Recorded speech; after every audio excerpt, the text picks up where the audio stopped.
We welcome you to This Week in Umpiring. Alongside the West Coast Bureau, Gil Tim. I am the East Coast Bureau, Tim McCaffrey. It's a jam-packed week of umpiring to talk to you guys about, and we're going to get right to it. New segment on the show this week, Gil. Rules questions. A lot of you guys like to play Stump the Ump, but Jerry Sixton, who loves playing Stump the Ump, asked a pretty legitimate question. He was curious about backswing interference, and we were going back and forth, and Gil, I was telling him that runners can't advance on backswing interference, but if you record the out, then the guy is out, the runner is out, and the backswing interference is ignored. But Jerry Sixton likes to be the smartest guy in the room most of the time, so he says, if, however, the catcher makes a play and the runner attempts to advance is put out, is it to be assumed there was no actual interference and that the runner is out and not the batter? Any other runners on base at the time may advance, as the ruling is that there is no actual interference if a runner is retired.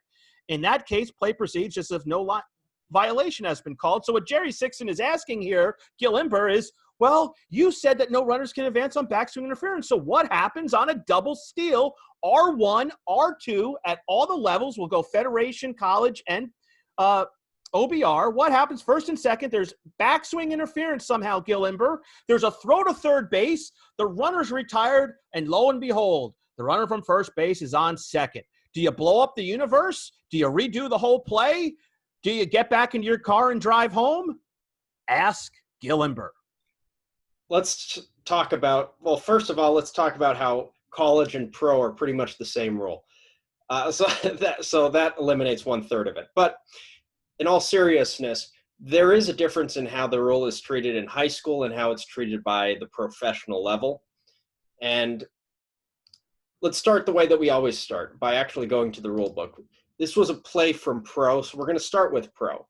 And the relevant rule here is 6.03A4. It's annoying.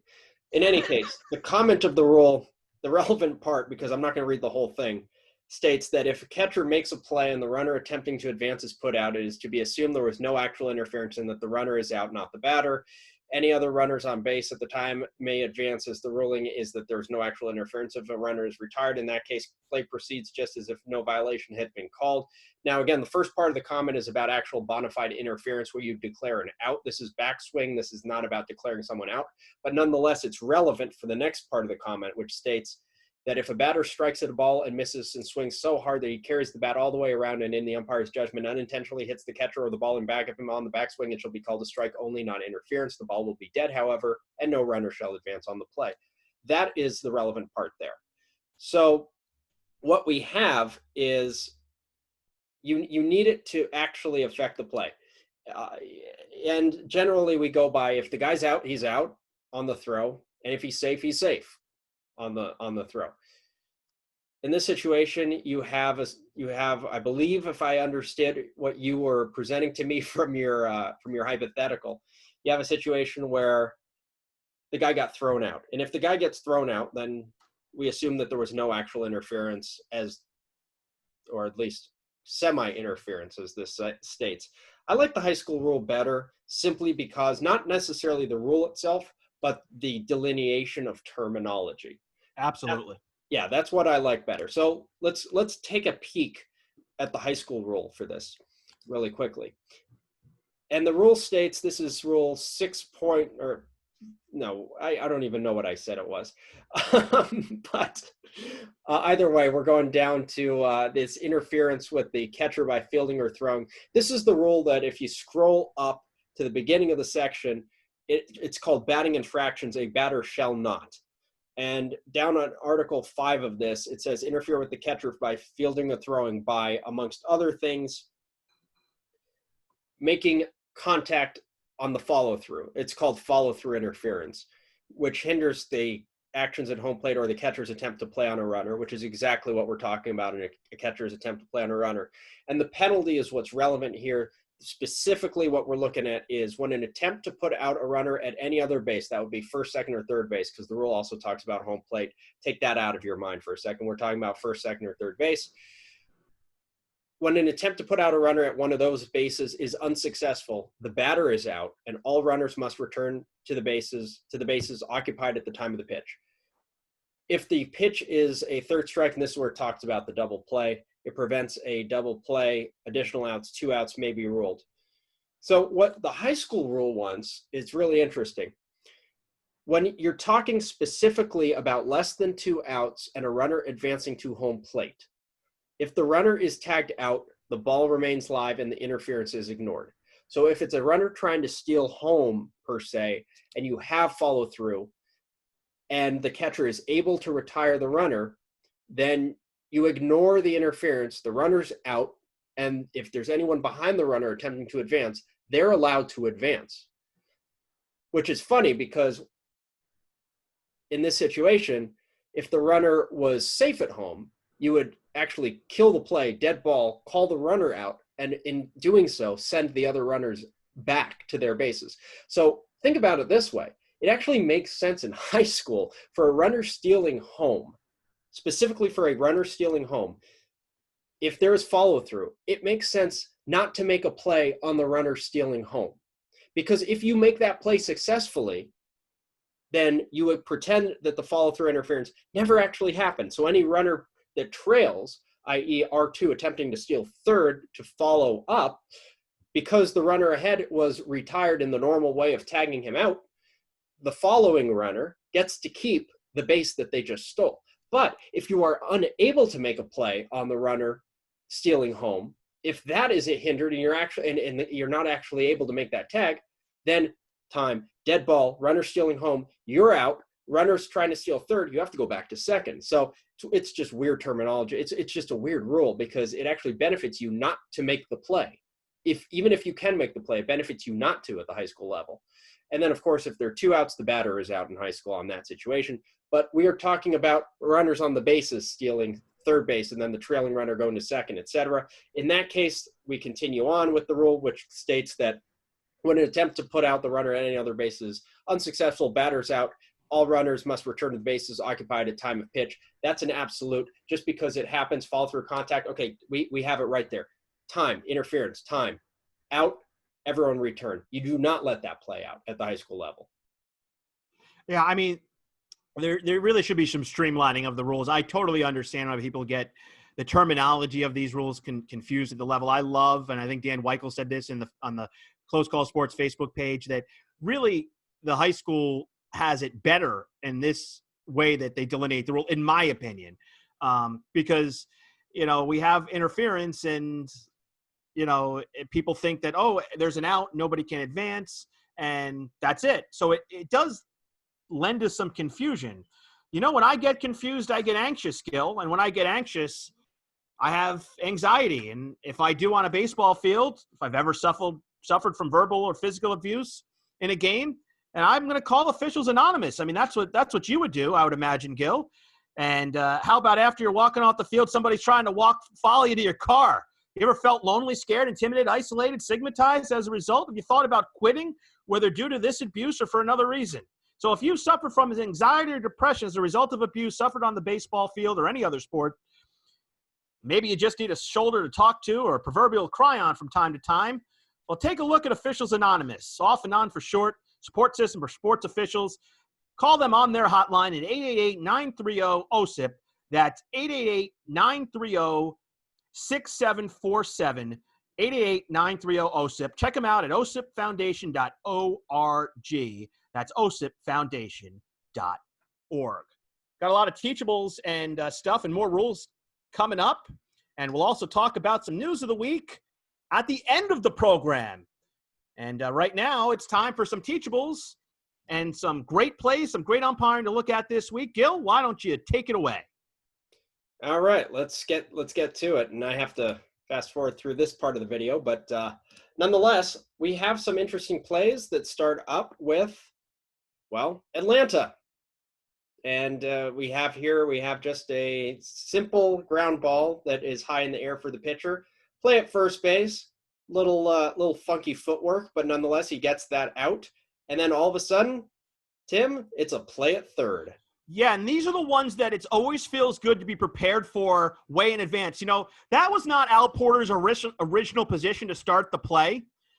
He was not backwards to the plate waiting for a play, but freeze it right here. So this play happens relatively quickly. Ground ball back to the pitcher. There's nobody covering third. So as a third base umpire, where should we be? We're not in frame. You know why? Because we're going to allow the play to develop. But how is it going to develop? It's hard to say. Is the pitcher going to be covering? Is the shortstop? Is the third baseman? Is the left fielder? Is the manager going to come out of the dugout and cover third base? We don't know. So let's hang out around third base and wait for the play to happen. And as we play this out, we're going to see Al Porter start to move. Who is that masked man? It's Al. And look at that angle. Now, this play in relativity is not that close. The tag occurs significantly from the base, but look at where we are. We are staring at that play. And this isn't the call of the week, but it's a very similar perspective.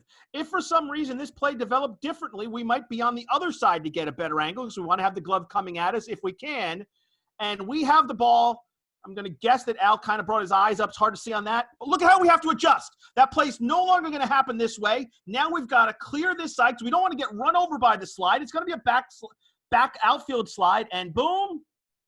Now the helmet comes off just to make it more interesting, and we're in the great spot. Look, the foot's maybe 8 inches from the bag when the tag occurs. This is confirmed on replay. But if we're not in the right spot, Gil, can you imagine if we're down the third base line for this play at any stretch? We're guessing on this play. If we're too much to Dansby Swanson's behind him, if we get too far, maybe in fair territory on this play, we have the wrong angle. That's why we call it the keyhole. It's a very small window here, very, very small. And for us to get in that window and be able to see the play opens up the whole play. And that's what Al Porter does here. This is brilliant umpiring from a guy that's going to work a lot of World Series. And he's just a great umpire. Goes to replay because everything does late in the season when it matters. And that's confirmed on replay. Just fantastic.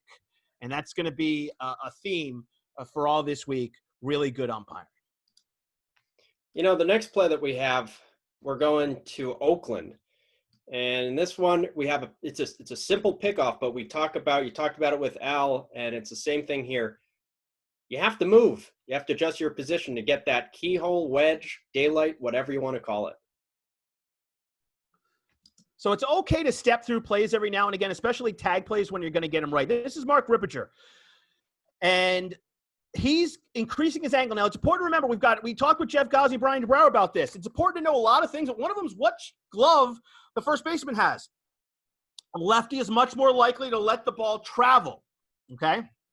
And in letting the ball travel, what he's going to do is catch it deeper. So we need to get a better angle to be able to see that tag. And this tag occurs on the wallet and where we are. So we've seen an unprecedented amount of pickoff overturns this year. And one of the reasons for that is I think a lot of umpires have moved back 10, 15 feet, which is a terrible angle. Gil, can you back it up? Just pause it right there.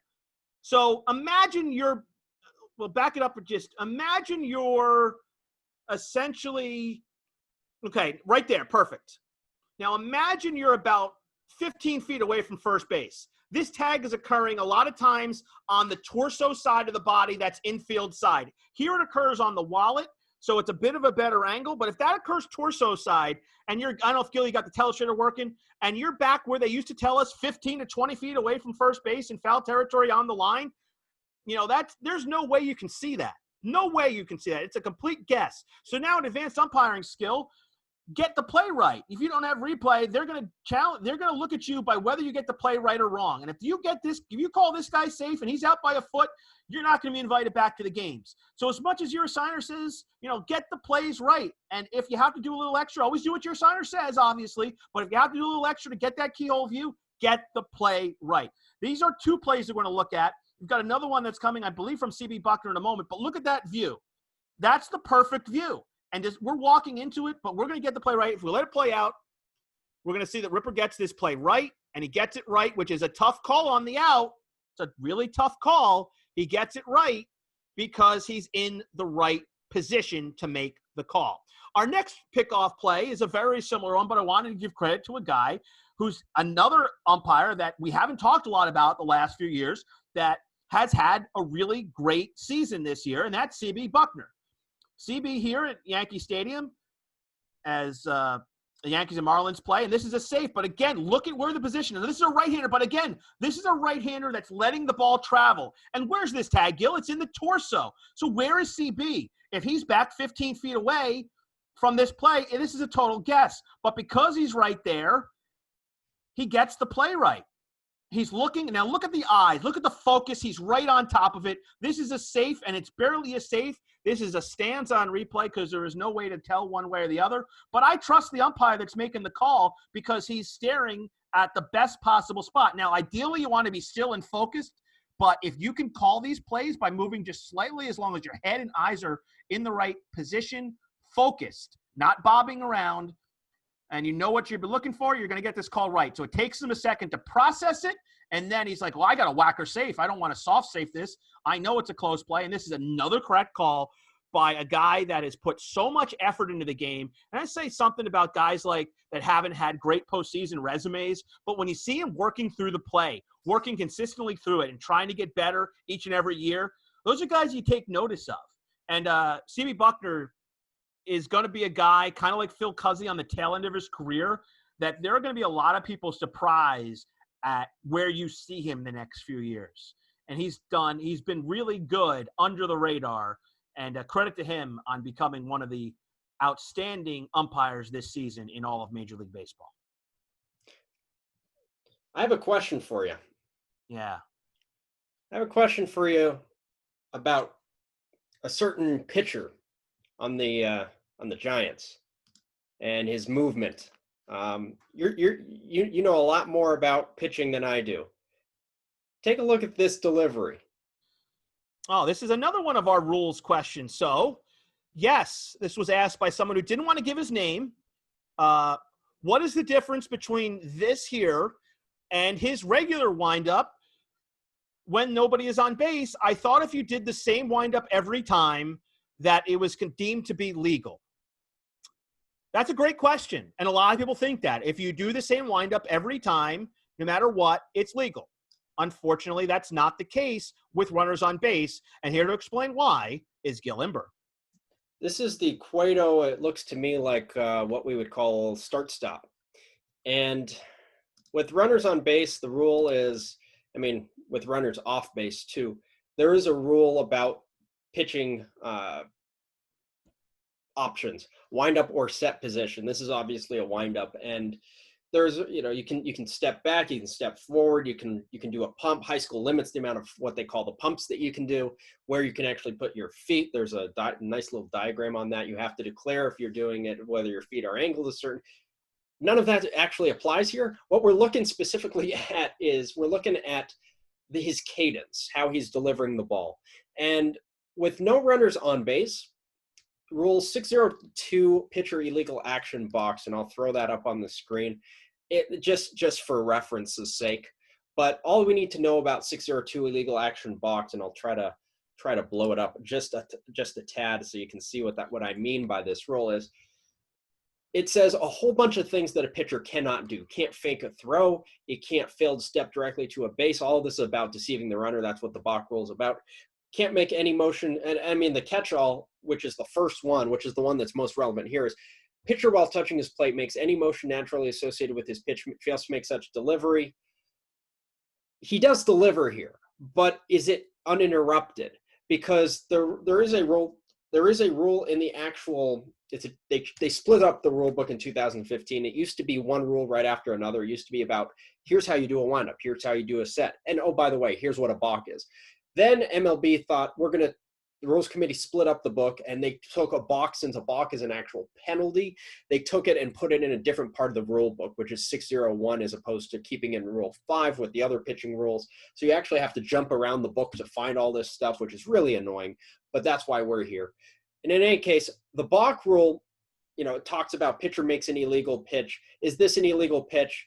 Perhaps, because an illegal pitch, amongst others, without interruption or alteration is a key phrase that is used for windup. And if you do alter it, then you could perceive it as illegal. And if it's illegal, it's a balk. But the key thing is, and I don't know if the highlighting was going to work here, but if there is a runner or runners, if there are no runners, then you do not have a balk. And if you do not have a balk, then none of these rules that are in 602 apply. And that sounds funky, but it's true. If there are no runners, you cannot have a balk, and you cannot use the balk rule. But having said that, and I don't know, I have to go back to the rule book and find it, because the rule book, as I said, I really prefer the pre-2015 rules for this because it was organized so well. The pitcher was one rule. You didn't have to go jumping all over the book to find stuff. But that said, what you're going to do is you're still going to have the rule about pitching stances, the wind-up position versus set position, and it's still going to say you can do this, you can't do this, pitcher prohibitions and things like that. So even though you don't have a balk, you still do have restrictions on the pitcher. And the restrictions on the pitcher specifically, and we're going to try to screen share this again, it's Rule 507. And just for reference's sake again, the pitcher shall stand facing the batter, and step position is a similar, it has similar language, but it's completely different. It's obviously a different rule. And by similar language, I mean, the pitcher can do whatever, he can do this, but he cannot do that. Similar to wind up, facing the batter, his pivot foot in contact with pitcher's plate, other foot free from this position. Any natural movement associated with delivery of the ball commits him to the pitch without interruption or alteration. And the key phrase to the whole thing is without interruption or alteration. So yeah, he can take a step backwards, take a step forward. In high school, we talk about the pumping. You can do that stuff. And similar to set position, you say you can do this. And once you're prepping to come to set, you have to do it without interruption and in one continuous motion. Pitcher following the stretch must hold in hands, come to a complete stop with a runner on base. We talk about that. And so even though the balk rule doesn't apply, you do have the rules that do apply about interruption, continuous motion, etc. So the question with Cueto specifically is, what exactly is he doing? Because it talks about natural movements. And it's like if he, and as you alluded to earlier, Timmy, if he's doing it every single time, then he has not altered his delivery. And if he has not altered his delivery, is his pitch really illegal? In this case, the runner's on base. And because the runner is on base, there's the balk rule 601A that applies that would not ordinarily apply if there was no runner on base. And that's why you have a balk here, because the balk rule says it. The only way to get anything without a runner on base, because you can't have a balk, is to call it an illegal pitch. And if you don't have it as an illegal pitch, then you have nothing. And if you have nothing, then you permit it because it's allowed. That said, drop down to high school real quick. And the rule there is 612. And high school, for its benefit, has kept to the idea that we're going to put all pitching stuff together. And it talks about the pitcher does this. For windup, you're supposed to do this. You're supposed to do that. It's 612. Pitcher shall, it talks about not more than 2 pumps or rotations. After he starts his movement to pitch, he must continue the motion without interruption or alteration. That is completely, it uses the same language about without interruption or alteration, but the pro rule doesn't say after he starts his movement to pitch. That's the key difference. So in high school, after he starts the movement to pitch, he must continue that motion. So that's where you could actually have an illegal pitch in high school that you might not in the pro level. But nonetheless, the balk rule does not apply if there are no runners on base. Because the balk rule does not apply with no runners on base, you can't say he violated 601A whatever unless there's a runner on base. And because there's a runner on base, you can call it a balk. But if you want to call it anything else, it has to be an illegal pitch. And if you're going to call it an illegal pitch, you have to be able to justify it through the language of interruption or alteration of his motion, specifically to the level that you are officiating. A lot easier to do in high school, but I suppose in pro, depending on your interpretation, you may be able to find an illegal pitch as well. Your mileage may vary, but one thing it isn't is it's not a balk with no one on base. I'm so good, I muted Tim. I might have muted myself. No, I did. The dog was barking. But a couple things here to clarify.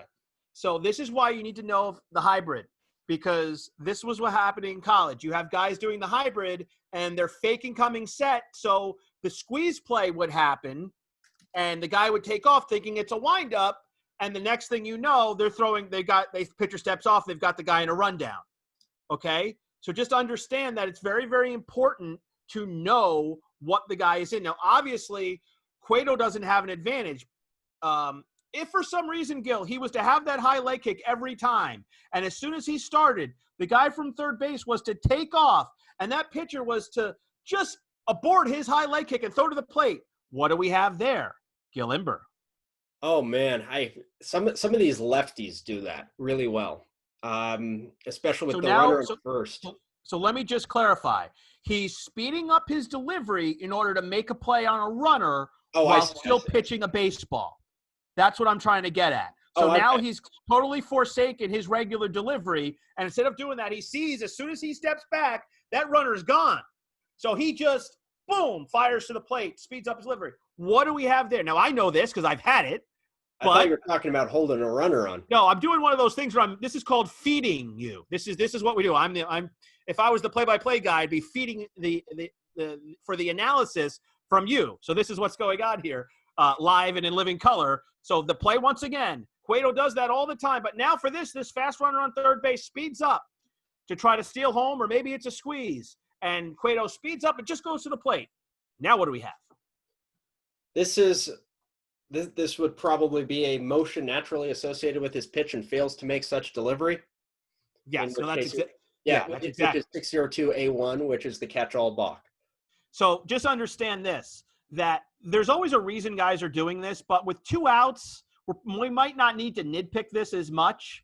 But with 1 out, there might be a squeeze play. Maybe, there's a situation where they're trying to keep that guy deeper so his infielders don't have to play in as much. Like, there's always a reason. If that runner is a little closer to third base, then I don't bring my infielders in an extra couple steps. They stay back. They have a little extra half a second to make a play. So the next time you go, oh, that stuff doesn't matter, just understand who's getting the advantage. So we talk about, baseball, if you're not having fun on the field, think about the game. Baseball's so many layers deep. If you just, peel the onion back, it can be a lot of fun to think through the game. So speaking of thinking through the game, Gil, was there anything left on this play? Well, I was just going to say that this is something Cueto does. He modifies timing a lot, and at the pro level, this is a situation where we've talked about. There's a difference between a runner being on base and not being on base, obviously. But with Cueto, what you're looking at is, again, the intent and purpose of the balk rule. We talk about deceiving the runner and spirit of the rule. And in this situation, we're looking at something specifically on when he's doing it, in the start-stop, he gave a little bit of a shimmy. I don't know if you noticed the whole back and forth thing.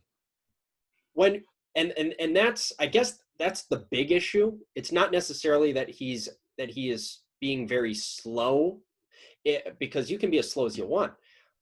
The issue is that once you commit to going one way, you keep going that way. And if you stop going that way, there better be a reason that's supported by the rule. For instance, the rule says, yeah, you can take the step back, you can do pumps.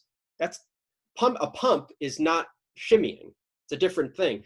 That's probably where a big issue and why you get a balk with what Cueto did is.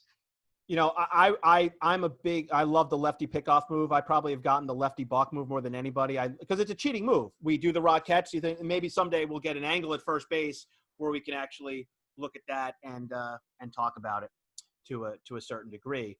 But I'll tell you what, common sense and fair play, always what we talk about here, Gil, at Close Call Sports. As you look at that, Teddy Barrett calling that balk once again. I don't know if it was Ripperger, Barrett, Adrian Johnson, or Quinn Wilcott who made that call, but pretty good crew. But somebody had it. Boy, he just pauses there and just, you could credit that's just a stop. It's not a start-stop, Gil. He just stops in midair. Well, if I guess if you're reading the literal rule on set position coming to a stop and trying to apply that to windup, why not, right? Yeah, I was doing a little. He comes set in midair, mind you, but I didn't quite doing my Easter egg sign. He sort of does that thing where he collects himself here, and then he starts going forward, and then he stops, and then he starts again. I get the feeling you didn't like this call. No, I'm a fan of balking runs home all day. Yeah, I mean, you got to get that insurance at 3-0. I mean, ideally, you want to get to 5 just so it can't be broken. Anyway, moving on. We're all about common sense and fair play here at Close Call Sports. You know who else is? Out West Officials and OutWestOfficials.com. I'll tell you right now, they are letting people save big. I don't know what they're doing. How are they making money at Out West Officials? When you purchase the All-Star Cobalt Chest Protector for the advertised $179.99, so you got to get it for the $179.99, and then you add a pair of the new Cobalt chin guards, you're going to save $40 off the shin guards. You're going to save $40 off the shin guards when you add both items to the cart for the discount. You're going to save $40, and you're already getting the best price in the chest protector in the industry at $179.99. You don't want the shin guards? You're just looking for a gear purchase? Well, any purchase that you make over $150 and you're not using any other their major offers, you can't combine the offers here, folks. You know, otherwise you're going to be paying. They're going to be paying you for this stuff. So you purchase anything over $150. You put in that coupon code CCS Gear Up.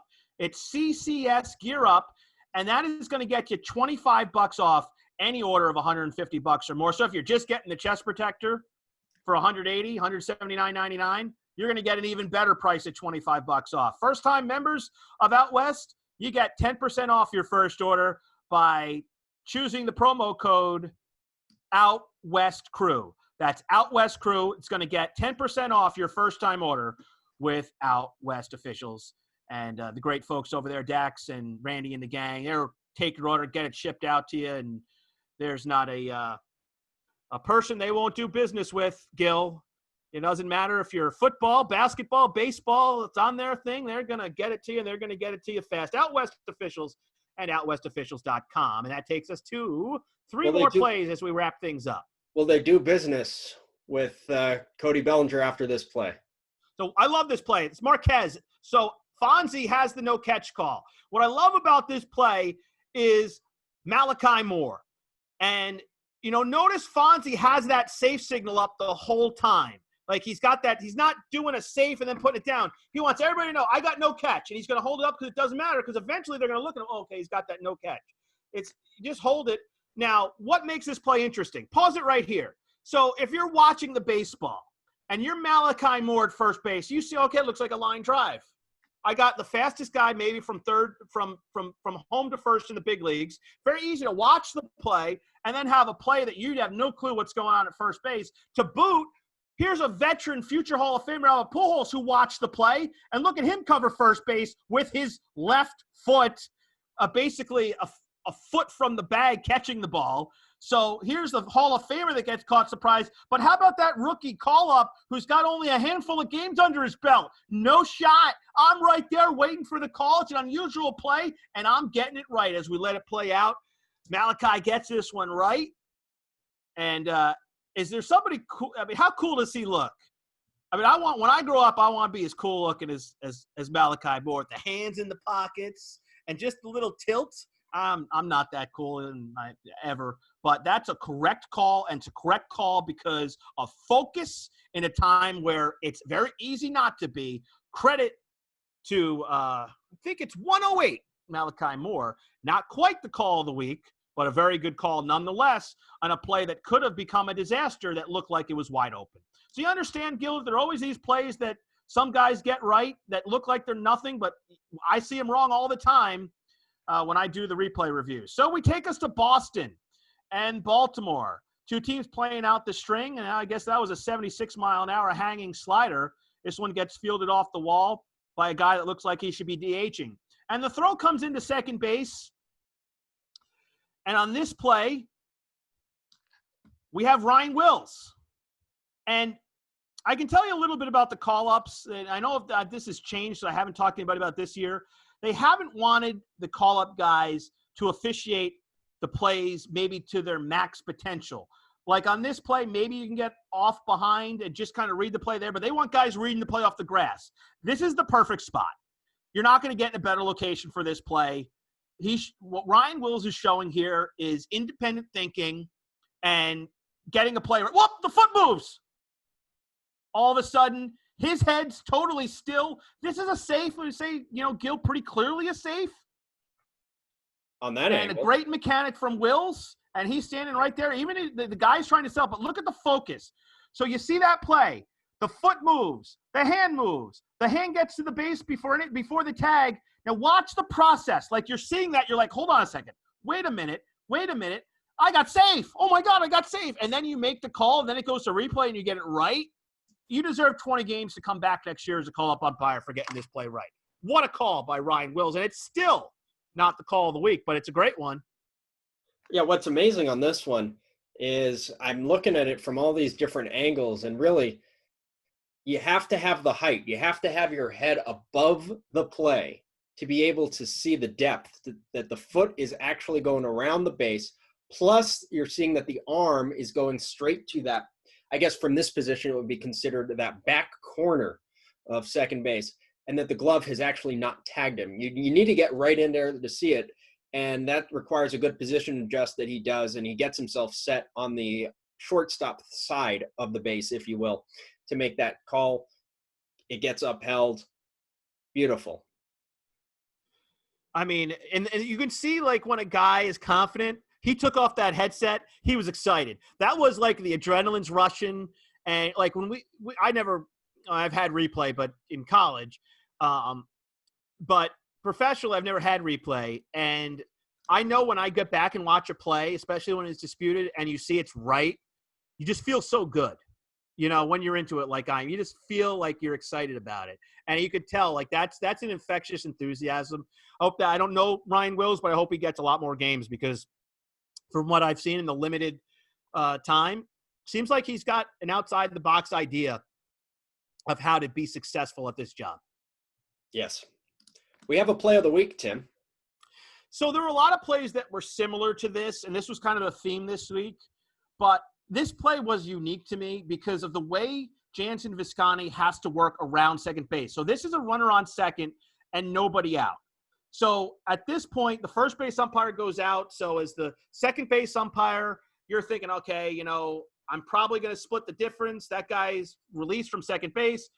Now, at some point, Jansen, pause it right here. At some point, Jansen saw this play clearly a lot more than I did. And the way he does that is by probably looking at the runner. So you're not only looking at the ball, but you look at the runner. Okay, this guy's not stopping at first base. So now I can take the play as I need to. And I want to get in that keyhole. But it's going to be, in general, when this play comes from right field, who's going to be catching the ball and where's the tag going to be? It's going to be an outfield catch dragging the tag to the outfield side tag. So this is usually going to be an outfield tag. So you can actually want to be right there. It's about as good as you can do because you don't want to be looking through the runner to see a tag.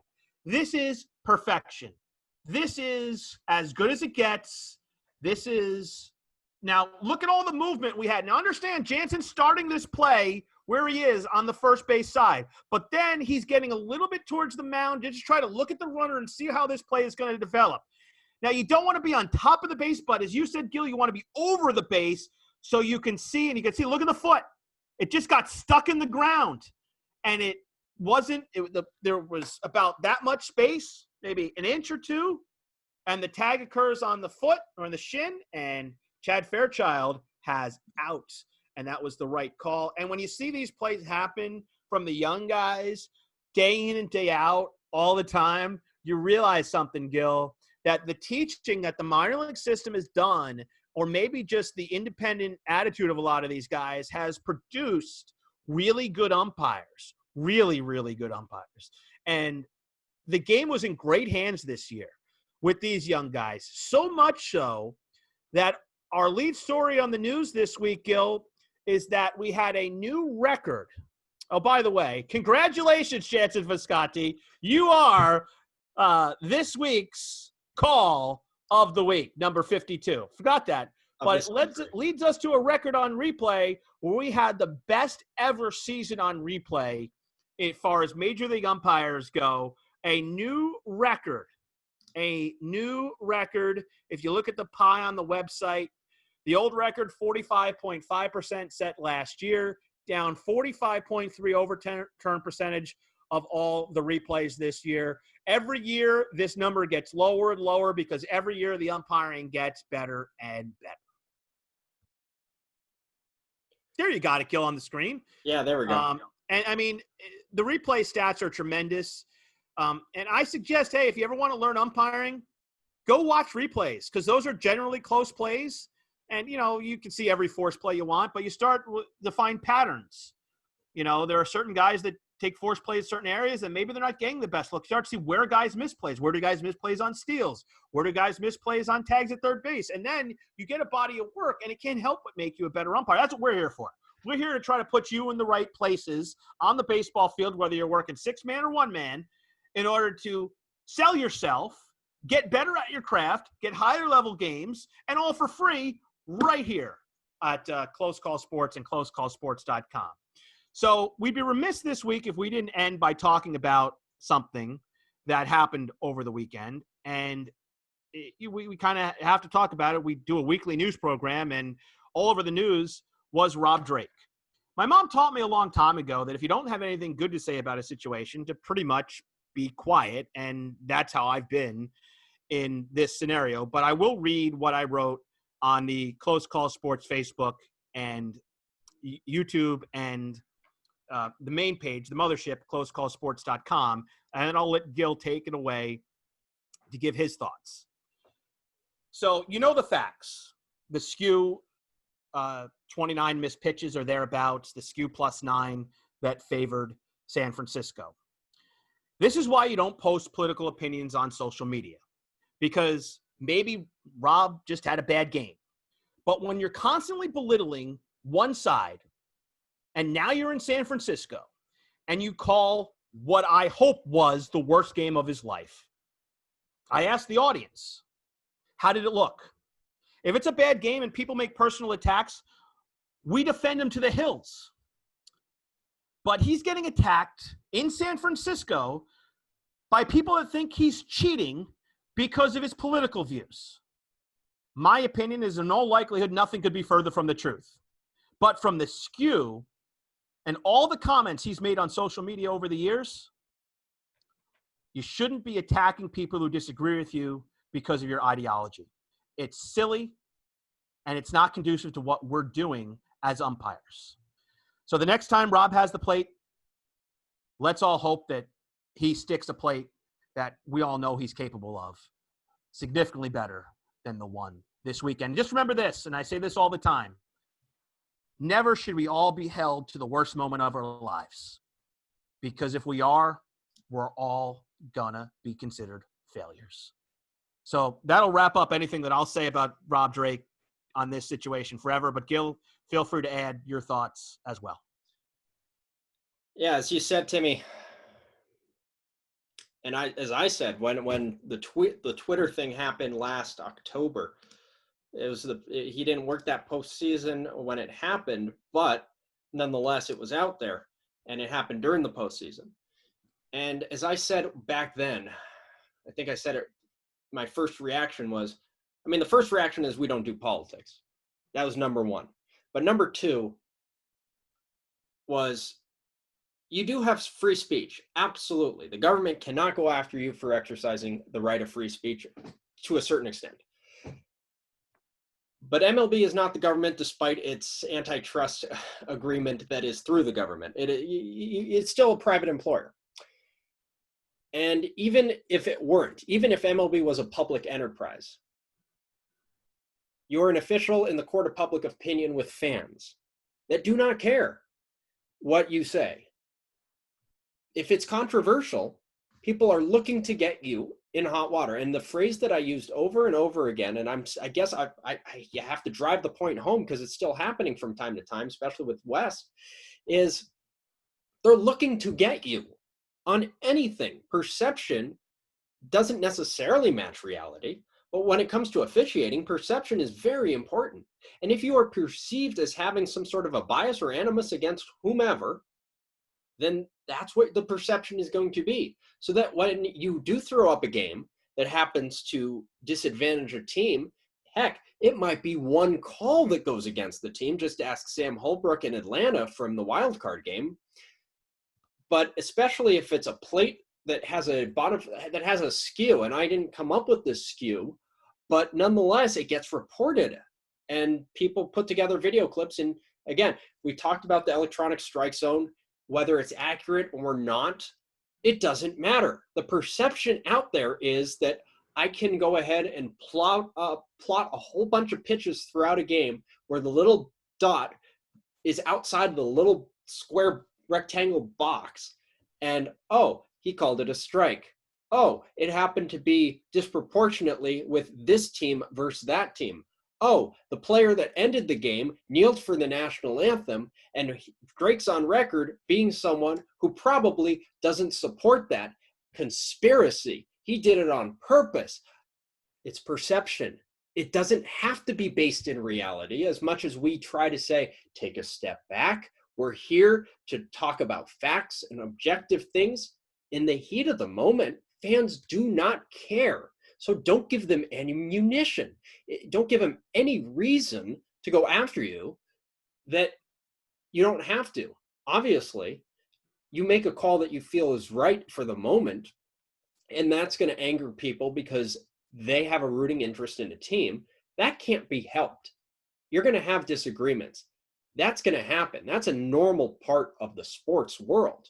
But what isn't normal is an official, even though you do have the right to be a private citizen and say whatever you want, what isn't normal is coming out and saying vitriolic things that sort of put people on one side versus the other. And it becomes something where, if you're talking about civil war for an impeachment and the person that you're talking about, and then it refers to one side versus the other on kneeling for an anthem or not, and then that's tied to patriotic stuff, which ties it to politics, and then you're suddenly on the different side of the equation than the guy you just called out on a third strike that wasn't at home plate. Let the fans' imaginations run wild. Let everyone say what they want to say, because perception is key, not facts, not what was in your heart, because you already tweeted what your thoughts are, and people are going to connect the dots however they want without any modicum of moderation, or I guess you could even say that it doesn't matter what your intention was, whether you intended to call that pitch correctly, that your heart felt was correct, or whether you intended to call it just to do an I'll show you to the San Francisco Giants. It doesn't matter, because at the end of the day, you put out a tweet voluntarily without any pressure. You put out the thing yourself, and you opened yourself up to that criticism. This is a teachable moment from philosophy standpoint. As an official, if you expose yourself like that by getting overly political or have a fandom that gets out in the lexicon. I have a friend who got hired to the NBA staff, and his Facebook profile for the longest time under sports teams that he likes says that he's a fan of the Lakers.